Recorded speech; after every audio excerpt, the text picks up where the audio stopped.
மாநில உரிமைகளை பறிக்கிறாங்க, மாநில விஷயத்தில் தலையிடுறாங்க.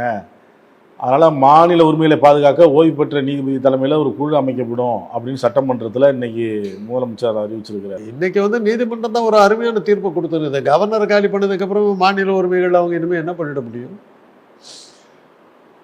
ஒரு அவசர சட்டத்தை கொண்டு நிறைவேற்றினாலோடைய இன்னைக்கு கொடுத்துருக்கிற அந்த தீர்ப்பு பயங்கரமான அடி மத்திய அரசு. சாதாரண அடி. கவர்னர் ஒன்றும் பண்ண முடியாது தான். 1 மாதம் வச்சிருக்கலாம், 3 மாதம் தான் உனக்கு ஹையஸ்ட் டைம். 3 மாதத்துடைய கையெழுத்து போடலன்னா சட்டம் நிறைவேறினதாக அர்த்தம்ட்டார். உங்களுக்கு சான்ஸே கொடு.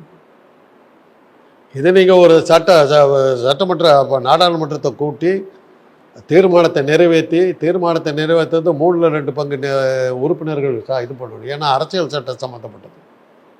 3ல் 2 பங்கு ஆதரவு வேணும். அப்படி இருந்தால் தான் இது பண்ண முடியும்.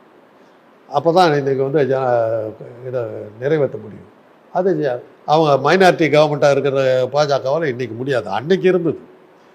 தேர்தல் ஆணையத்துக்கு உறுப்பினர் யாரை தலைவராக போடுறதுங்கும் போது அவசர சட்டத்தை கொண்டு வரும்போது பாஜகவுக்கு அந்த உறுப்பினர்கள் எண்ணிக்கை இருந்தது. அதனால் கொண்டாங்க. இன்றைக்கி அது இல்லையே. நிதிஷ்குமாரும் நாயுடும் சேர்ந்தா கூட நடக்காதுங்கிற மாதிரி தானே. அப்படி இருக்கும்போது இன்னைக்கு நீதிமன்றம் கொடுத்துருக்க இந்த தீர்ப்பு அவ்வளோ சாதாரணமாக அவரால் ஒன்றும் பண்ண முடியாது. அமலாக்கத்துறை கூட நீங்கள் போலீஸ் பாதுகாப்பு வேணும்னாக்கா தமிழக அரசு கொடுக்கணும்.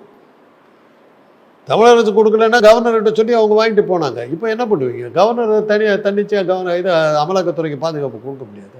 ஆனால் அமலாக்கத்துறை கூட இப்போ மிரட்ட முடியாது.